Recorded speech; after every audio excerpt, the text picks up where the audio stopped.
Çdo i treti fëmijë në vend jeton në kufirin nacional të varfërisë, gjithsesi 79% e fëmijëve rom dhe 40% e të gjithë fëmijëve përjetojnë varfëri shumë dimensionale. Rreth 20.000 fëmijë nuk kanë sigurim shëndetësor efektiv dhe 73% e fëmijëve përjetojnë disiplinë të dhunshme në shtëpi.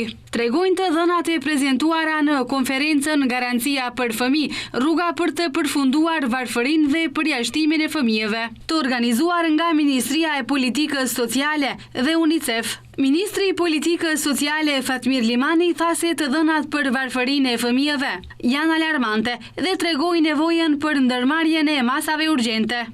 Garancia Evropiane për fëmijët si një mekanizëm i Bashkimit Evropian për parandalimin e varfërisë dhe përjashtimin social është veçanërisht relevante për Maqedoninë e Veriut, ku 1 në 3 fëmijë jeton në varfëri.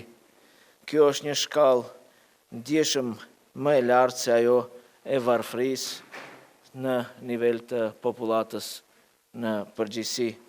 Veçanërisht të cënueshëm janë fëmijët rom, ata që jetojnë me një prind të vetëm dhe ata që jetojnë në familje me 3 ose më shumë fëmijë.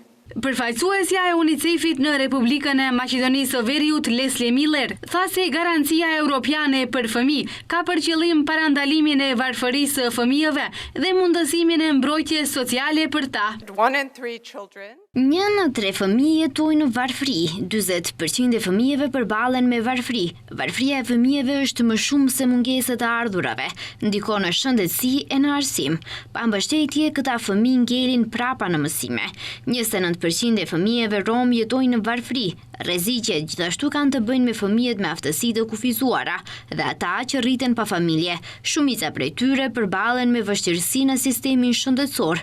Duhet të identifikojmë këta fëmijë dhe të përmbushen nevojat e tyre. Sipas këtyre të dhënave, më pak se 37% e fëmijëve midis 3 dhe 6 vjeç kanë qasje në arsimin parashkollor, ndërsa gjysma e fëmijëve me aftësi të kufizuara nuk kalojnë në arsimin e mesëm për shkak të mungesës së masave mbështetëse.